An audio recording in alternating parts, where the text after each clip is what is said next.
Hello everyone, आप सभी का बहुत बहुत स्वागत है आपके इस फ्री ऑनलाइन लर्निंग प्लेटफॉर्म पे जिसका नाम है लेट्स स्टडी इंडिया। मेरा नाम अवंतिका सिंह है और आज हम एक नई टॉपिक स्टार्ट करने जा रहे हैं इस वीडियो से। ये सेमेस्टर थर्ड की यूनिट 4 का टॉपिक है। यहाँ पे हम पढ़ेंगे कि कैसे रेगुलेशन होता है ट्रांसलेशनल लेवल पे, यानी कि रेगुलेशन एट ट्रांसलेशनल लेवल। अब रेगुलेशन मतलब होता है कंट्रोल करना। अब यहाँ ट्रांसलेशन क्या होता है? ट्रांसलेशन मतलब प्रोटीन की सिंथेसिस। आरएनए से जब प्रोटीन बनता है तो उस प्रोटीन को हम कंट्रोल करते हैं, उसी को क्या बोलते हैं? अब प्रोटीन को कैसे हमारी सेल कंट्रोल करती है? या तो हम क्या है, हम अपने डिजायर्ड प्रोटीन बनाएं। जो हमें प्रोटीन चाहिए वही प्रोटीन बने, जो प्रोटीन हमें नहीं चाहिए वो प्रोटीन ना बने। जो प्रोटीन जिस सेगमेंट, इतना बड़ा लेंथ है आरएनए का, उसमें से बस इतनी इस सेगमेंट की हमको प्रोटीन चाहिए तो उतनी ही सेगमेंट की प्रोटीन बने। हम प्रोटीन चाह रहे हैं कि हार्ट सेल में ही एक्सप्रेस हो और लिवर सेल में एक्सप्रेस ना हो, तो वैसे ही प्रोटीन बने कि लिवर में ना एक्सप्रेस हो और प्रोटीन क्या हो, हार्ट में बने और वहीं एक्सप्रेस हो। तो इसी को, रेगुलेशन को कैसे हमारी बॉडी परफॉर्म करती है उसी के बारे में हम जानेंगे। मतलब सेल कैसे कंट्रोल करता है प्रोटीन की सिंथेसिस, कहाँ कब कौन सी प्रोटीन बनानी है, ये सेल कैसे कंट्रोल करता है।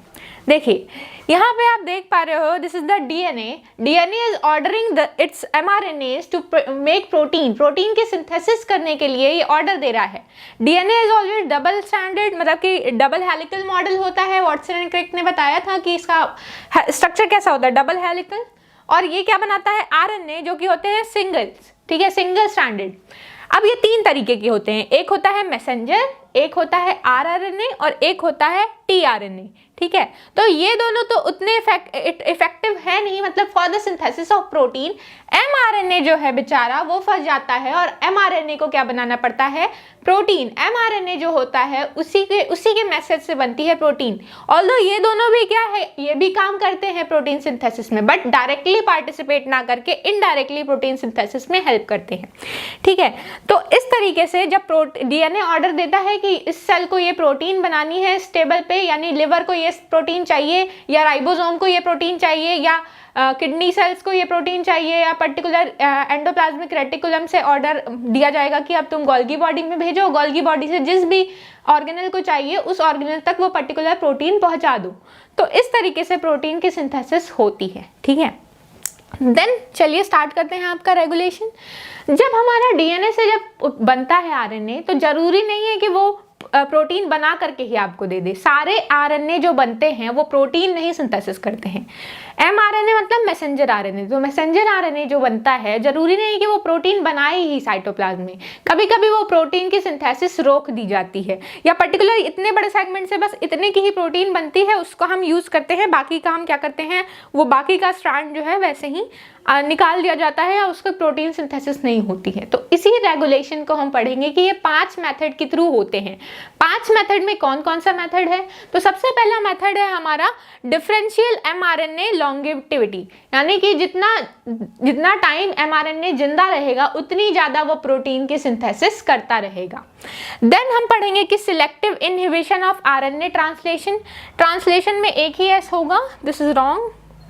ट्रांसलेशन क्या हो रहा है, हम सिलेक्ट करके जिस एमआरएनए का सिलेक्शन कर रहे हैं वही सिलेक्शन, उसी एमआरएनए की प्रोटीन बनेगी, जिसका हम नहीं चाह रहे हैं उसकी प्रोटीन नहीं सिंथेसिस होगी।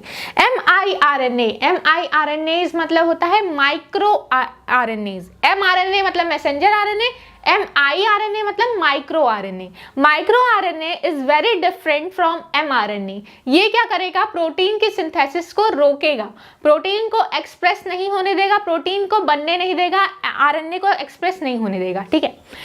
Then the control of RNA expression by cytoplasmic localisation, यानी कि साइटोप्लाज्म में जो प्रोटीन है वो पर्टिकुलर एक, जैसे मान लीजिए हमारी ओवरी है, ओवरी के एंटीरियर एंड पे कुछ और प्रोटीन्स बनते हैं और पोस्टीरियर एंड पे कुछ और प्रोटीन बनते हैं, जिससे हमारी पूरी बॉडी एंटीरियर पे हेड, मतलब ऊपर के साइड पे आपका हेड डेवलप होता है और नीचे के साइड पैर डेवलप होता है। ऐसा तो नहीं होता ना कि दोनों साइड पैर ही निकले हैं, या ऊपर भी हेड है नीचे भी हेड है, ऐसा नहीं होता। तो इसके लिए भी प्रोटीन ही रिस्पॉन्सिबल रिस्पॉन्सिबल है हमारी बॉडी की, जो सिंथेसाइज कराती हैं इनको कि हेड जो है वो ऊपर की तरफ बने, तो सारी प्रोटीन्स ऊपर लोकलाइज हो जाती हैं जो हेड बनाने के काम आएंगी, और जो प्रोटीन्स लेग बनाने के काम आती हैं वो प्रोटीन्स नीचे की ओर लोकलाइज हो जाएंगी। अभी आपको डरने की जरूरत नहीं है, ये सब नाम सुन के भयानक भयानक, अभी हम पढ़ेंगे तो ये सारा आपको क्लियर हो जाएगा कॉन्सेप्ट। देन द लास्ट हम पढ़ेंगे कि स्टोर्ड mRNA जो होते हैं ब्रेन सेल्स में, यानी ब्रेन में कैसे प्रोटीन की सिंथेसिस कंट्रोल की जाती है, ब्रेन में कौन सी प्रोटीन बनेगी, कौन सी प्रोटीन नहीं बनेगी, कौन से ब्रेन में कैसे जो न्यूरॉन्स हैं उसके अंदर कैसे सिग्नल का ट्रांसमिशन हो रहा है, वो कैसे होता है, उसके बारे में हम पढ़ेंगे। तो चलिए एक एक करके हम इनको पढ़ना स्टार्ट करते हैं। पहला हम पढ़ेंगे कि कैसे लॉन्गेविटिविटी, जो सेल की mRNA की कितना ये लॉन्ग जी रहा है, उस पर डिपेंड करती है प्रोटीन की हमारी सिंथेसिस। तो पहला टॉपिक है डिफरेंशियल mRNA लॉन्गेटिविटी। लॉन्गेटिविटी मतलब mRNA की लाइफ स्पैन कितनी है, जितना ज़्यादा mRNA लॉन्ग लिव रहेगा उतना ज़्यादा क्या प्रोटीन करेगा, उतना ज़्यादा प्रोटीन की सिंथेसिस कराएगा। देखिए ये mRNA है, ये है DNA, और DNA से बनता है हमारा RNA। RNA से, जब DNA से RNA बनता है तो इस प्रोसेस को हम बोलते हैं ट्रांसक्रिप्शन। ये होता है इनसाइड द न्यूक्लियस, ये न्यूक्लियस के अंदर होता है। जब न्यूक्लियस से ये RNA बाहर आता है साइटोप्लाज्म में, तो ज़रूरी नहीं है कि ये साइटोप्लाज्म में आकर के प्रोटीन बनाए ही। कभी कभी जब ये प्रोटीन बनाते हैं तो ये प्रोटीन, अगर मान लीजिए mRNA हमारे लिए यूज़फुल है, इससे जो प्रोटीन बनेगी हमारे लिए यूज़फुल है, तो वो प्रोटीन, ये जो mRNA है वो जितने लाइफ टाइम बनेगा उतनी लाइफ टाइम ये प्रोटीन सिंथेसाइज कराता रहता है। अब हमको ये तो पता है कि कितने कोडॉन्स होते हैं, इसमें 3 कोडॉन मिलके एक अमाइनो एसिड का फॉर्मेशन करेंगे। ए मतलब अमाइनो एसिड, ठीक है। देन अनदर 3 कोडॉन्स मिलके फिर एक और अमाइनो एसिड, फिर 3 कोडॉन्स मिलके एक और अमाइनो एसिड। ये अमाइनो एसिड्स पेप्टाइड बॉन्ड से बाइंड करती हैं और एक प्रोटीन की सिंथेसिस कराती हैं, ठीक है। ये प्रोटीन की जो चेन है ये निकल जाएगी, फिर क्या होगा, फिर दूसरी प्रोटीन, इसी तरीके से एक और प्रोटीन बन जाएगी। वो प्रोटीन थ्रू आउट लाइफ बनती रहेगी जब तक ये mRNA सेल में रहेगा, सरवाइव करेगा। जब तक ये जिंदा है तब तक, जब तक है जान तब तक बनाता रहेगा प्रोटीन, ठीक है। तो इस तरीके से प्रोटीन की सिंथेसिस होती रहती है जब तक mRNA रहता है प्रेजेंट। देन हम ये बताते हैं कि मैसेंजर जो स्टेबिलिटी होती है वो कैसी होती है, वो जितना poly A tail, this is poly A tail मतलब क्या है, एडेनिन की टेल जो है वो हेल्प करती है इसके लिए। एडेनिन की टेल कहने का मतलब है कि adenosine, A stands for, this is poly A tail। poly A tail जितने लॉन्ग पीरियड पर रहेगी, जब तक रहेगी तब तक इसकी सिंथेसिस mRNA जो है वो प्रोटेक्टेड रहेगी, उसकी लाइफ स्पैन बनी रहेगी। अब ये poly A tail कहाँ से आ गया, तो हमने ये पढ़ा था कि जब ट्रांसक्रिप्शन होता है, ट्रांसक्रिप्शन से क्या बनता है, हमारा बनता है RNA, और RNA के बनने के बाद इसमें क्या होती है, इसमें होती है इसकी प्रोसेसिंग, जिसको हम बोलते हैं RNA की प्रोसेसिंग, mRNA की प्रोसेसिंग। इसमें क्या होता है, पहले mRNA के हेड पे हमारा ग्वानोसिन लग जाता है, यानी कैपिंग होती है। देन एडेनिन की 200 सीक्वेंस लग जाती है टेल पे, जिसको हम बोलते हैं पॉलीएडेनाइलेशन। देन स्प्लाइसिंग होती है, इंट्रॉनिक सीक्वेंस निकल जाते हैं और एक्सॉन्स जुड़ जाते हैं। एक्सॉन्स, अभी मैम आपने क्या बोल दिया, हमें कुछ समझ नहीं आया, तो एक बार दिखा देती हूँ मैं क्या बोल रही हूँ। देखिए अगर जब ये सिंथेसिस होता है, देखिए इससे बनना mRNA, ऐसा नहीं है ये तुरंत प्रोटीन बनाना चालू कर देगा। पहले ये क्या होता है, इसकी स्प्लाइसिंग, इसमें क्या लगेगा, इसकी हेड, इसमें हेड लगेगा, यहाँ पे लगती है, इसकी कैपिंग होती है 5 प्राइम एंड पे। देखिए RNA क्या होता है, ये 5 prime and, this is 3 prime and. यहाँ पे एडेनिन की 200 एडेनिन आकर के टेल पे जुड़ जाते हैं। एडेनिन के जुड़ने को ही हम बोलते हैं टेलिंग। और यहाँ पे जो है वो क्या होता है, ग्वानीन पे आकर के, ग्वानीन रेसिड्यू पे, ग्वानीन देखिए एडेनिन, ग्वानीन, और क्या होता है cytosine along with uracil. RNA में थाइमीन की जगह क्या होता है, यूरासिल। तो यूरासिल यहाँ पे ग्वानिसिन पे आता है, मिथाइल ग्रुप ऐड हो जाता है, उसी को बोलते हैं कैपिंग। देन इंट्रॉनिक सीक्वेंस जो है, जो प्रोटीन्स नहीं बनाने वाली हैं, उनको स्प्लाइस करके निकाल दिया जाता है। तो जो हमारी एमआरएनए तैयार होती है, इसी एमआरएनए को हम क्या करते हैं, साइटोप्लाज्म में प्रोटीन सिंथेसिस के लिए बाहर भेजते हैं। तो एमआरएनए की सिंथेसिस जो है ये इसीलिए पॉली ए टेल का, देखिए यहाँ कैपिंग का ये महत्व होता है कि जब इसका राइबोसोम्स आके इससे बाइंड करेंगे और इससे क्या बनाना स्टार्ट करेंगे, प्रोटीन्स, तो इसको पहचानेगा कौन, पहचानने के लिए इसके ऊपर मैथिल ग्रुप ऐड होना चाहिए, इसीलिए कैपिंग होती है। और टेलिंग होती है ताकि इसकी लॉन्गेटिविटी बनी रहे, mRNA का लाइफ स्पैन ज़्यादा टाइम तक रहे, ज़्यादा टाइम तक ये जिए और ज़्यादा टाइम तक प्रोटीन की सिंथेसिस करता रहे, इसलिए टेलिंग होती है इसमें। तो यही पॉइंट लिखा हुआ है कि इसको पॉली ए टेल की ज़रूरत होती है ताकि इसका जो स्टेबिलिटी है वो बनी रहे, ये स्टेबल रहे। और फिर है कि कुछ कुछ केस में हमको देखने को मिलता है कि ये जो होता है टाइम स्पेसिफिक जो होती है सेल, जैसे कि स्पेशलाइज्ड सेल जो अलग अलग होती है, इसमें टाइम पीरियड इसका अलग होता है। mRNA किसी में शॉर्ट लिव्ड होती है, किसी सेल में लॉन्ग लिव्ड होती है, डिपेंडिंग अपॉन द प्रोटीन उनको कितना चाहिए, ठीक है। देन जो mRNA मिल्क, जैसे एक एग्जांपल है फीमेल रैट में जो कैसीन नाम की प्रोटीन होती है, casein is a protein which is responsible for milk synthesis. Casein वो प्रोटीन है जिससे रैट के अंदर, चूहे के अंदर प्रोटीन बनता है, जो प्रोटीन रिस्पॉन्सिबल होता है मिल्क प्रोडक्शन के लिए। जो चूहा अपने बच्चे को दूध पिलाता है उस प्रोडक्शन के लिए कैसीन प्रोटीन बहुत रिस्पॉन्सिबल, उसके लिए बहुत ही इंपॉर्टेंट रोल प्ले करती है। तो जब अब इसकी जैसे ही टाइम पीरियड खत्म होती है, बहुत कम टाइम पीरियड के लिए रहता है mRNA बहुत कम लाइफ स्पैन के लिए जिंदा होता है और तुरंत क्या करता है, डिस्ट्रॉय हो जाता है और प्रोटीन की सिंथेसिस रुक जाती है। बट जब फीमेल मदर बनती हैं, जब उनका बेबी होता है और ये ब्रेस्ट फीडिंग कराती हैं, तो उस समय ये जो प्रोटीन है उसकी लाइफ स्पैन बढ़ा दी जाती है। कैसे बढ़ता है ये लाइफ स्पैन? तो फीमेल में एक हार्मोन होता है जिसको हम बोलते हैं prolactin. Prolactin is responsible here, prolactin he responsible होता है इसकी लाइफ स्पैन बढ़ाने के लिए। mRNA की इंटीग्रिटी बनाए रहता है, mRNA ज़्यादा टाइम तक रहता है, तो ये प्रोटीन जो है कैसीन नाम की, वो प्रोटीन भी ज़्यादा टाइम तक रहती है और जिसकी वजह से क्या होता है, हमारा जो बेबी है उसको नरिशमेंट मिलती रहती है। तो ये होती है लॉन्गेटिविटी, यानी कितने टाइम के लिए mRNA सर्वाइव कर रहा है, उतने टाइम तक वो प्रोटीन बनती रहेगी। इसका एग्जाम्पल हो गया casein protein in case of female rats. Then हम बात करते हैं selective inhibition of mRNA translation. Select करके इनहिबिट कर रहे हैं, रोक रहे हैं mRNA की सिंथेसिस को। मतलब हम क्या कर रहे हैं कि हम डिजायर्ड प्रोटीन को ही बना रहे हैं और कुछ प्रोटीन जो हमको ज़रूरत नहीं है उनको क्या कर दे रहे हैं, स्टॉप करा दे रहे हैं कि अभी सिंथेसिस की ज़रूरत नहीं है, अभी तुम मत बनो, ठीक है। एक एग्जाम्पल से इसको समझने की कोशिश करते हैं। देखिए पहले जो oocytes हैं, oocytes मतलब क्या होते हैं? oocytes वो सेल्स होती हैं जो बनाती हैं फीमेल्स में ओवा। अब इसका ये प्रिकर्सर, oocyte मतलब प्रिकर्सर, अभी अर्लियर स्टेज पे है, प्रिकर्सर मतलब अभी अर्लियर स्टेज पे है। oocytes तब बोलते हैं जब ओवा मैच्योर नहीं होता है। तो जब ओवा मैच्योर नहीं होता है ना, तो ऐसा नहीं है कि अब ओवा के पास ये पावर होती है कि वो क्या बना सकता है, वो रीजनरेट कर सकता है, क्लीवेज कर सकता है, ठीक है। बट ये तब तक नहीं करता है ऐसा जब तक वो फर्टिलाइज नहीं हो जाए। अगर देखिए, अगर एक एग है, दिस इज एन एग, और एग के साथ कौन मेट करता है, दिस इज स्पर्म। जब एग के अंदर स्पर्म एंट्री लेता है तभी इसके अंदर की ये प्रोटीन जो है, ये दिस इज, मान लीजिए यहाँ पे कोई प्रोटीन है, ठीक है, ये प्रोटीन जो है वो साइटोप्लाज्म में प्रेजेंट है। ये प्रोटीन इनएक्टिव फॉर्म में रहती है।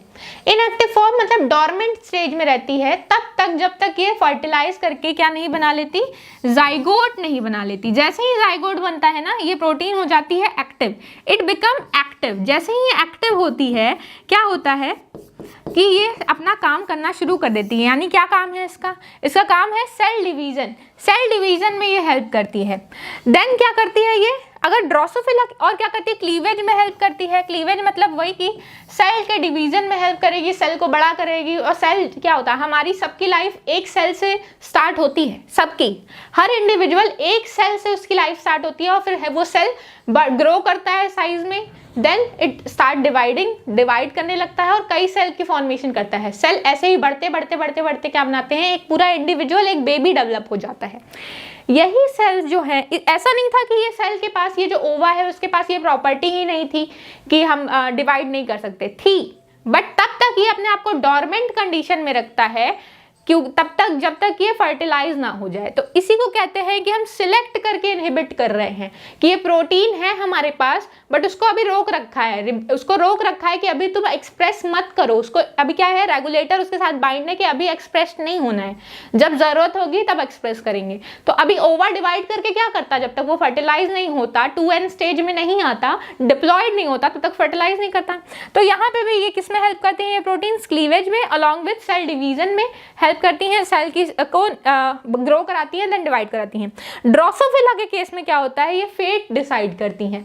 फेट क्या होता है मैम, फेट क्या होता है, फेट मतलब कि फ्यूचर। जैसे आप जाते हो पंडित के पास, वो बताता है कि ये होने वाला है, वो होने वाला है, ऐसे ही हमारी सेल पहले से डिसाइड करके रखती है कि अगर कोई एग है तो एग में कौन सा पार्ट हेड बनाने वाला है और कौन सा पार्ट लेग बनाने वाला है। तो ड्रोसोफिला के केस में एक जीन्स होती हैं जिसको बोलते हैं बाइकॉइड, कॉर्डल, नैनोज, ये सब रिस्पॉन्सिबल होती हैं फेट के लिए। जैसे बाइकॉइड जो होती है वो एंटीरियर एंड पे आती है और इसका हेड बनाती है, इसकी आईज बनेंगी यहाँ पे और आगे का रीजन बनेगा। और नैनोज जो है वो पोस्टीरियर रीजन पे। अभी ये सारी एंजाइम, ये सारे जो जीन्स हैं, ये जीन्स को आगे हम पढ़ेंगे नेक्स्ट टॉपिक के साथ, मतलब अभी नेक्स्ट स्लाइड में पढ़ेंगे। तो यहाँ पे ये नैनोज जो हैं वो रिस्पॉन्सिबल होती हैं यहाँ पे फॉर द पोस्टीरियर, या पोस्टीरियर एंड पे इसकी सिंथेसिस, मतलब इसका क्या फेट होगा। नैनोज मतलब पीछे की ओर क्या बनाएंगी, लेग बनाएंगी या एब्डोमेन बनाएंगी ड्रोसोफिला के केस में। तो ये फेट डिसाइड भी करती हैं, ये इनका रोल है, ये इनका फंक्शन है। किसका फंक्शन है, इन प्रोटीन्स का जो पहले से प्रेजेंट थी बट इनएक्टिव थी। और एक्टिव कब होती हैं, after fertilisation, in case of Drosophila और in case of any ova, any oocytes, ठीक है। अब देखते हैं कि होता क्या है। एक एंजाइम होती है जिसको हम बोलते हैं मास्किन। मास्किन जो है इसको मास्क ये देखिए, ये आप सर्कुलर देख रहे हो, दिस इज सर्कुलर जो है ये क्या कर रहा है, oocyte सेल्स है, मतलब जीन्स हैं, ये जीन्स हैं जो oocytes में प्रेजेंट है, यानी प्री मैच्योर एग्स के अंदर प्रेजेंट है। अभी ये जब सर्कुलर फॉर्म में है तब ये क्या है, एक्टिव नहीं है। देखिए इजी वे में इसको समझाते हैं कि ये है एक डीएनए, डीएनए से बनेगा आरएनए। अब आरएनए को तुरंत क्या बनाना है, प्रोटीन बनाएगी, बट ये प्रोटीन तब तक नहीं बनती है जब तक ये जो है इनएक्टिव रहेगा। अब इनएक्टिव कैसे रहेगा, ये सर्कुलर फॉर्म में प्रेजेंट हो जाएगा। इसको यहाँ क्या होगा, एक प्रोटीन ने बाइंड कर रखा है। अब प्रोटीन कैसे बाइंड कर रही है, ये प्रोटीन 5 प्राइम mRNA है, this is N mRNA strand, जिसकी 5 प्राइम एंड और ये 3 प्राइम एंड है, दोनों को एक साथ जोड़ करके रखा हुआ है। किसने, एक प्रोटीन ने जिसका नाम है मास्किन। मास्किन या मास्क मतलब मास्क करके रख रहा है कैरेक्टर को, इस प्रोटीन को, इस mRNA को एक्सप्रेस नहीं होने दे रहा है, इस प्रोटीन की सिंथेसाइज नहीं होने दे रहा है, इस प्रोटीन को सिंथेसाइज नहीं होने दे रहा है, कौन, मास्किन। तो जब ये प्रोटीन बनेगी ही नहीं तो प्रोटीन का फंक्शन कैसे होगा, अपना एक्सप्रेस कैसे कर पाएगी अपने आप को। तो प्रोटीन को हम बनने ही नहीं देते हैं, कब, जब इसमें क्या हो, जब ये प्री मैच्योर स्टेट में होती है। अब ये जो मास्किन है वो क्या होता है, ये 5 प्राइम एंड पे को 3 प्राइम एंड से बांध करके रखा है। What is CPEB, this is a transcription factor. Transcription factor जो ट्रांसक्रिप्शन कराएगा, जब यहाँ से आकर के 5 प्राइम एंड पे बाइंड होगा तब तो यहाँ से प्रोटीन बननी स्टार्ट होगी।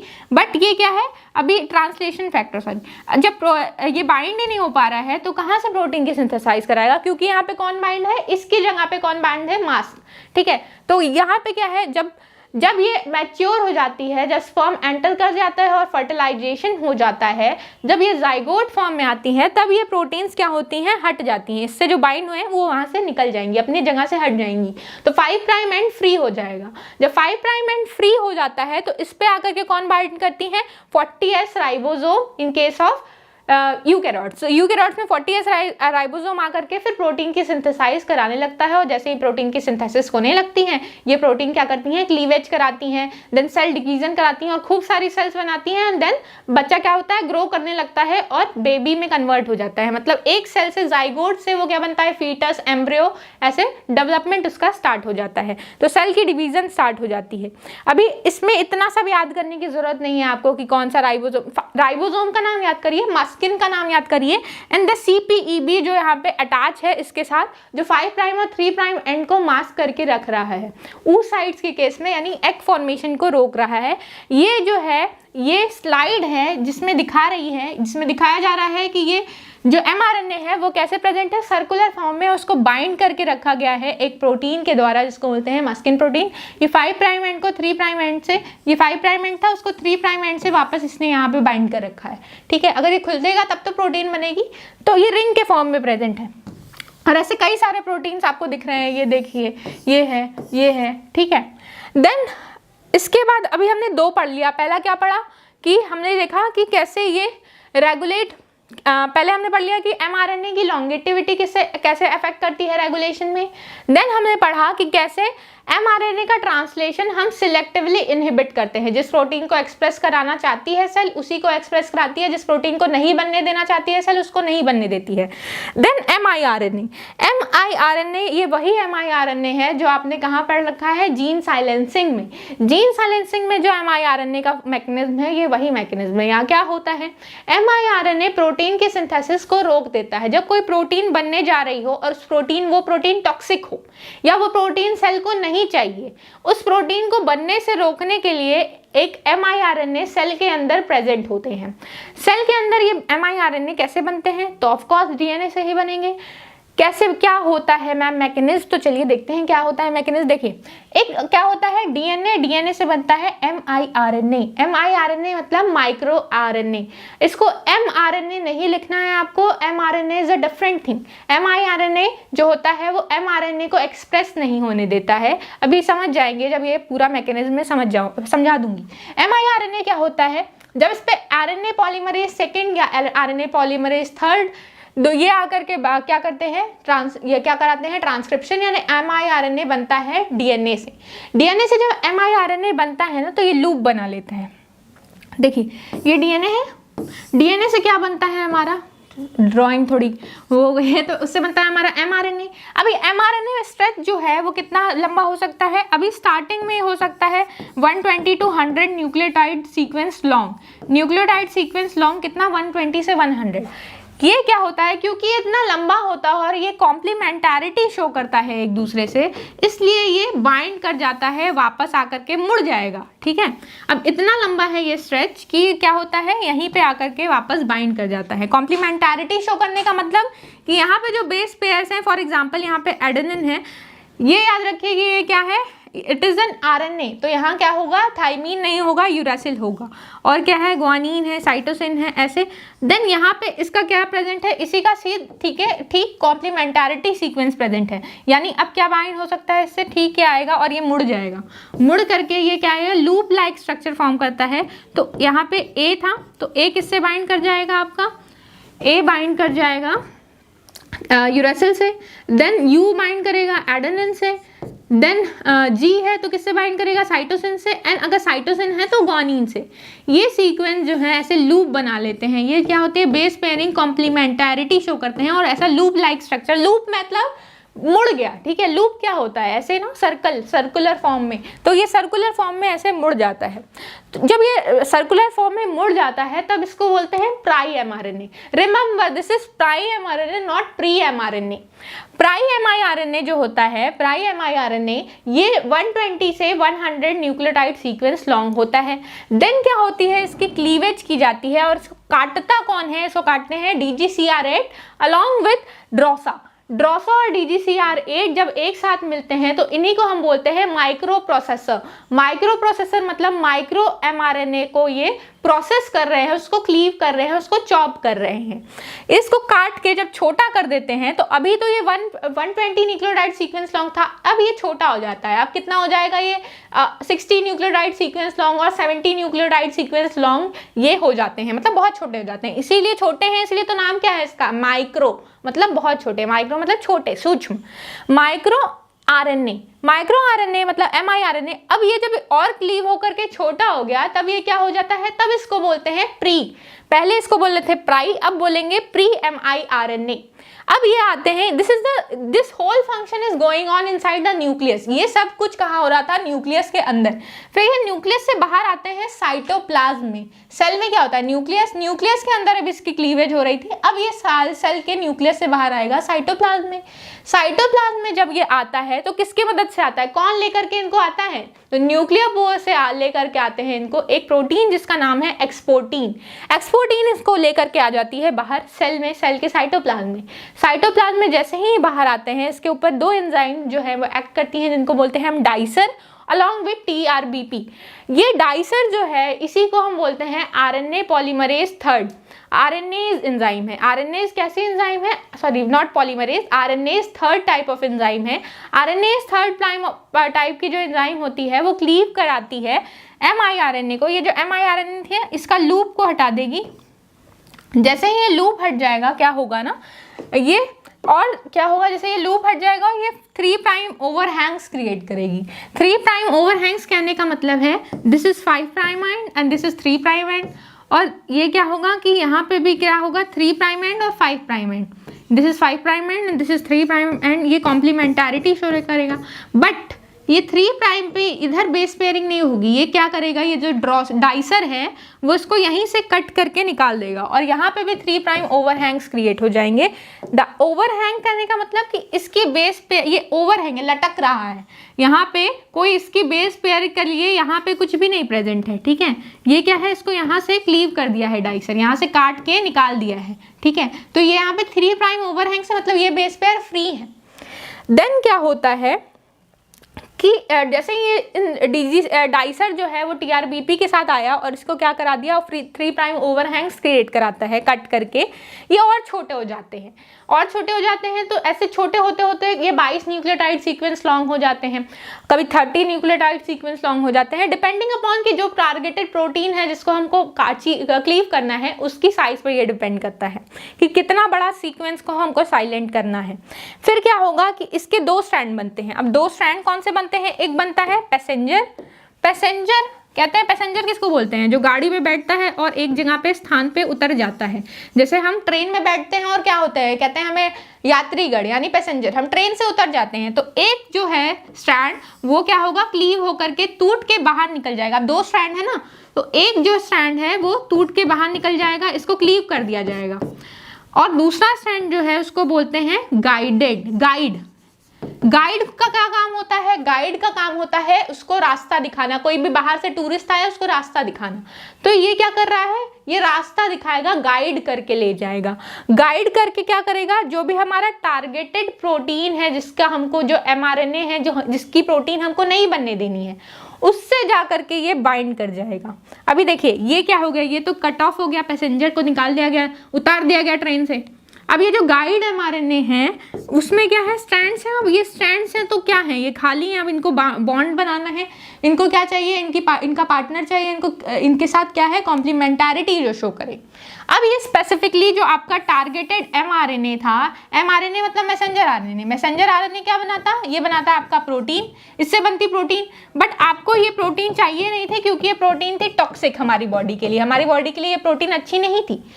अब ये जो गाइड RNA है ना, वो बिल्कुल कॉम्प्लीमेंटारिटी उसी से शो करता है जो प्रोटीन हमको नहीं चाहिए। फॉर एग्जांपल ये सीक्वेंस जो था वो टॉक्सिक हो गया था, किसी कारणवश ये टॉक्सिक हो गया था, या फिर क्या हो सकता है इसमें कोई म्यूटेशन आ गया हो, यूवी लाइट जो है यूवी लाइट के कांटेक्ट में आप आ गए हों, या फिर एक्सरे या गामा रेज किसी भी कांटेक्ट में आ गए हों। कभी कभी एक्सरे से भी क्या हो जाता है, लोगों का DNA म्यूटेशन हो जाता है, यानी कि कैंसर कॉजिंग सेल्स प्रोटीन बनने लगती हैं।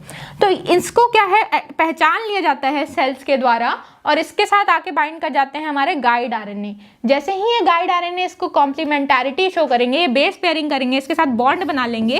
अब ये खुला ही नहीं है, अब जब खुला होता तब तो इसके साथ बॉन्ड बनाता, बट अब ये क्या है, इसके साथ इसने कॉम्प्लीमेंटारिटी शो कर दी। अब इसने बेस पेयर कर लिया, अब इसके साथ जाके क्या गया, इसको रोक दिया। अब इसका रास्ता, अब ये खुला होता, अकेले होता, तब तो ये प्रोटीन बनाता इससे, बट अब ये प्रोटीन की सिंथेसिस नहीं होगी क्योंकि इसने क्या कर लिया, इसके साथ कॉम्प्लीमेंटारिटी शो करके इससे बेस पेयरिंग कर ली।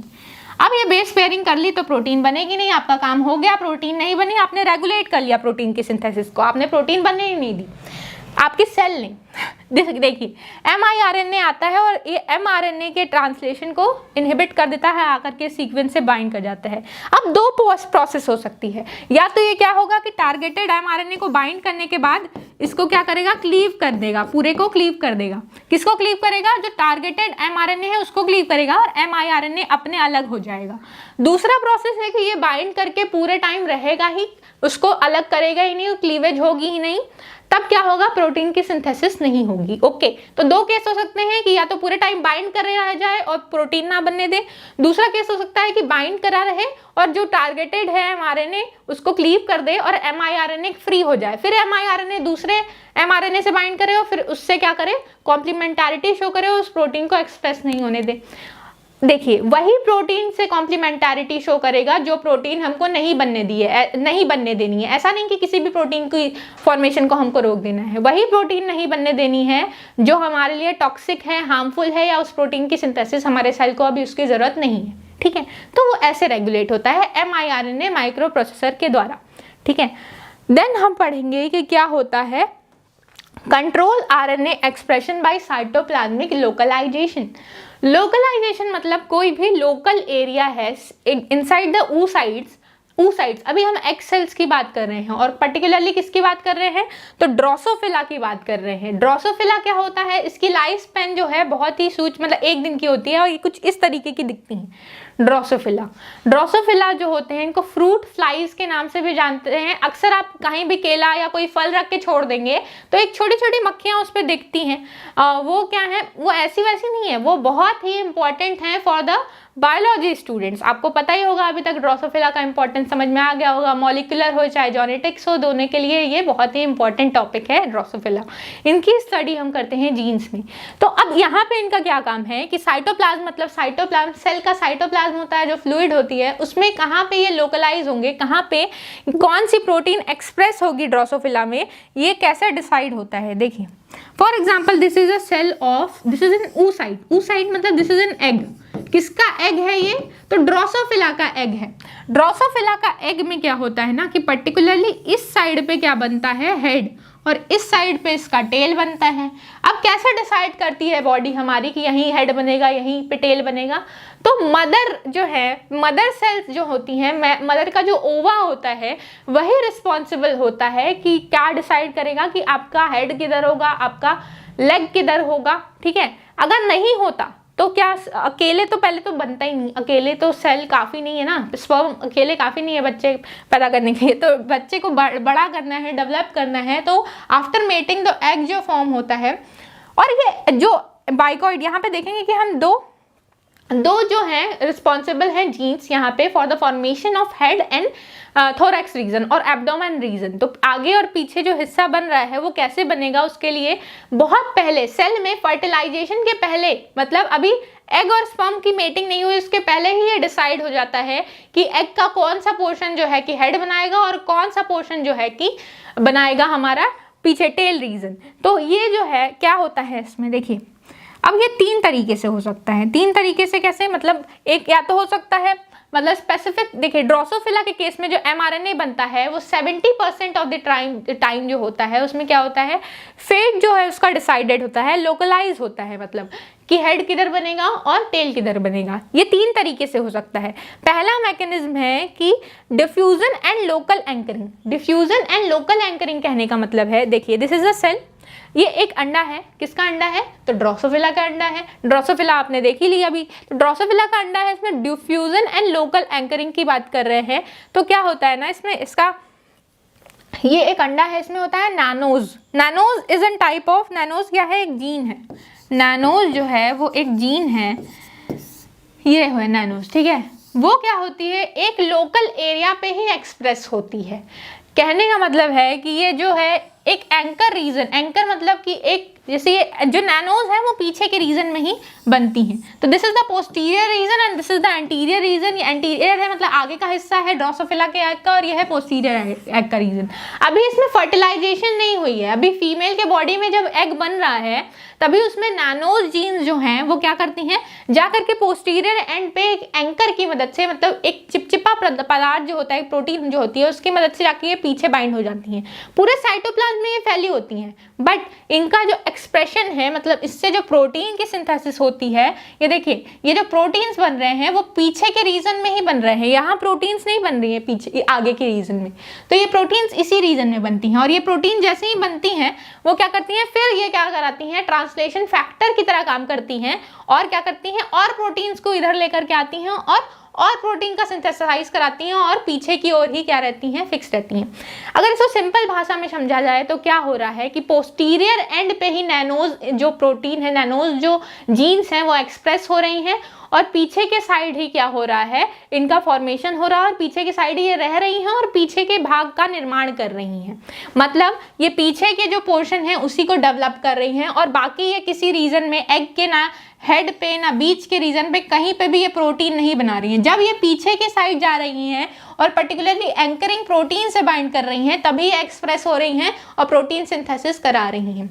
और इससे क्या होगा, बाकी प्रोटीन्स को भी मैसेज मिलेगा कि हाँ इस साइड जो है वो सेल का पोस्टीरियर रीजन बनने वाला है। देखिए कौन सी, आपको याद क्या रखना है कि नैनोज नाम की क्या है, नैनोज नाम की जीन्स हैं जो पोस्टीरियर एंड के फॉर्मेशन के लिए रिस्पॉन्सिबल हैं। तो यहाँ लोकलाइजेशन हो रहा है, मतलब एक लोकल रीजन पे, पोस्टीरियर रीजन पे फॉर्मेशन हो रही है प्रोटीन्स की।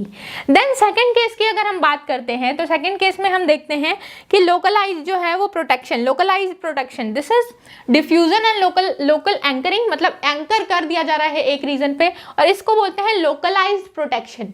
लोकलाइज प्रोटेक्शन मतलब एक लोकल एरिया पे ही जीन्स को प्रोटेक्शन मिल रही है। अब सुनने में तो बहुत ही कॉम्प्लेक्स लग रहा है बट बहुत ही ईजी है। देखिए यहाँ क्या हो रहा है कि एक प्रोटीन है जिसका नाम है HSP83। HSP83 जो प्रोटीन है वो शॉक अब्जॉर्बर का काम करती है। अभी पीछे मैंने एक जगह लिख भी रखा था तो आपने देखा होगा कि ये क्या कर रही है, हीट शॉक्स जो है उनको अब्जॉर्ब करने का काम करती हैं। हीट शॉक के लिए ये प्रोटीन बनी होती हैं।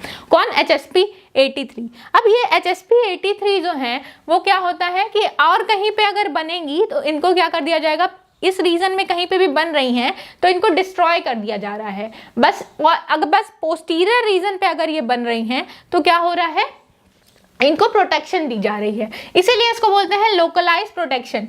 देखिए क्या हो रहा है ना कि ये जो लोकलाइज प्रोटेक्शन के केस में हम देख रहे हैं कि ये जो प्रोटीन है ये कौन सी प्रोटीन है, तो HSP83 ये कहीं और बन रही है तो इसको खा लिया जा रहा है, मतलब इसको डिसइंटीग्रेट कर दिया जा रहा है, इसको तोड़ लिया जा रहा है। देख रहे हैं आप, इसको खा रहे हैं, इसको डिस्ट्रॉय कर दिया जा रहा है।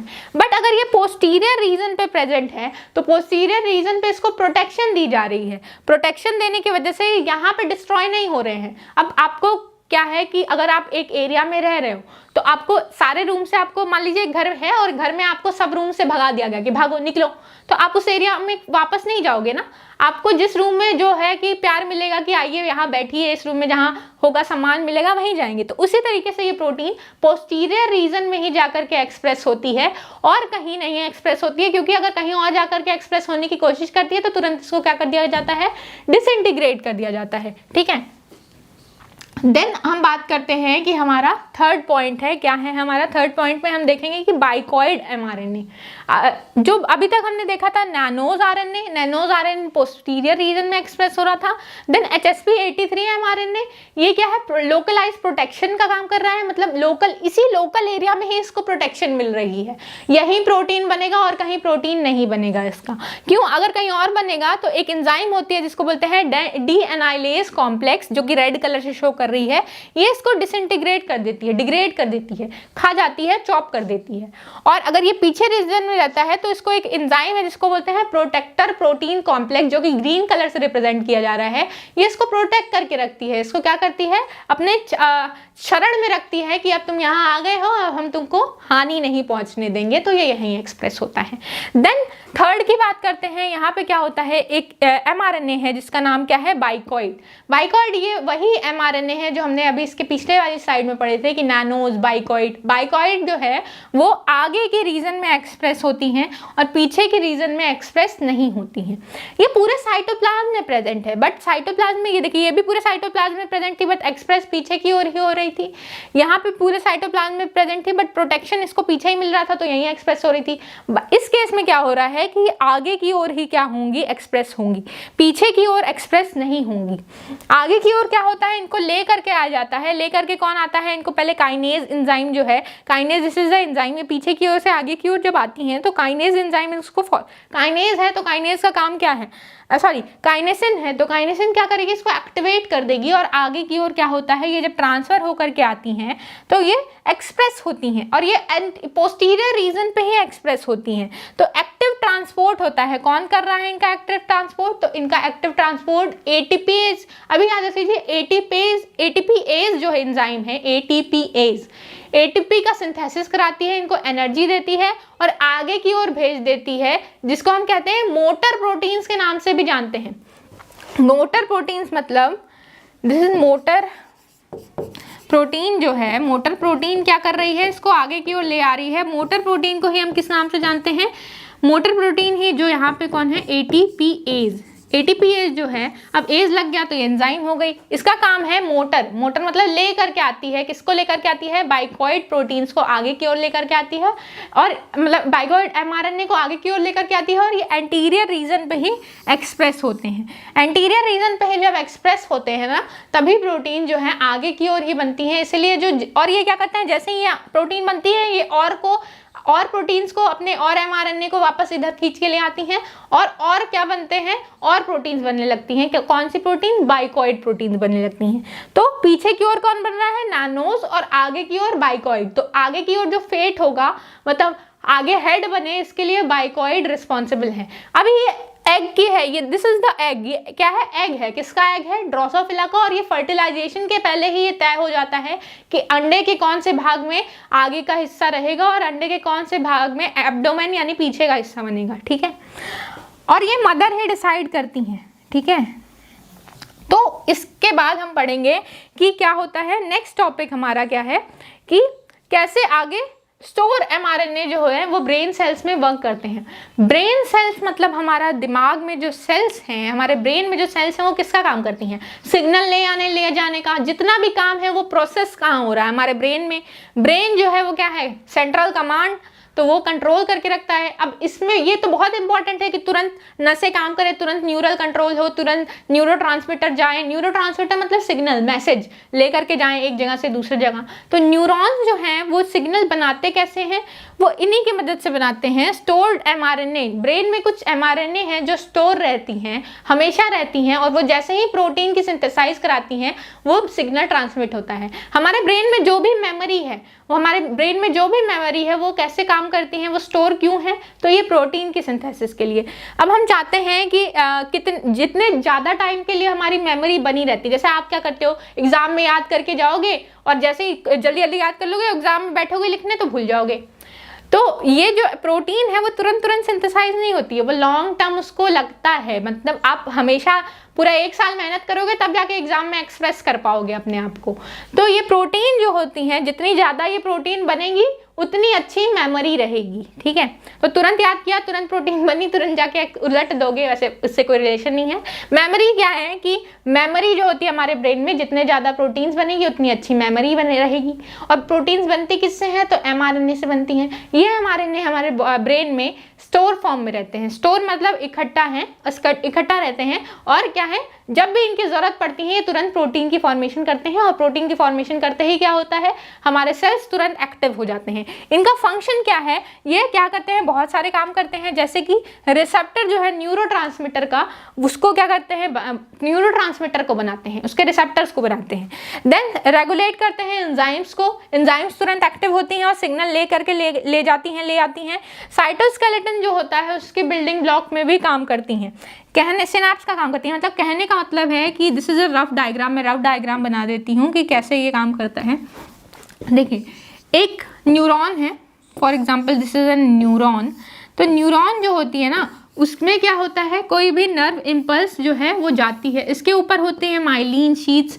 ये डायग्राम जो है कि आप बचपन से पढ़ते आ रहे हो, अब तक तो रट गया होगा। अब ये क्या है कि ये माइलिन शीट्स ऐसे प्रेजेंट होती हैं और इसकी एंडिंग होती है, इसको बोलते हैं नर्व एंडिंग, ठीक है।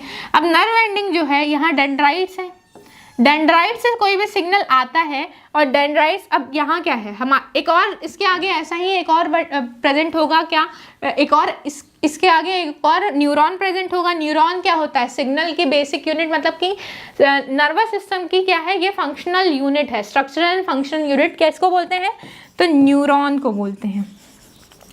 न्यूरॉन कुछ इस तरीके का दिखता है, this is N rough diagram, again I am telling you. ये क्या है कि ये बनाता है, ये है सेल बॉडी, सेल बॉडी से निकलते हैं डेंड्रोट्स और डेंड्रॉन से निकलती हैं हमारी डेंड्राइट्स, ठीक है।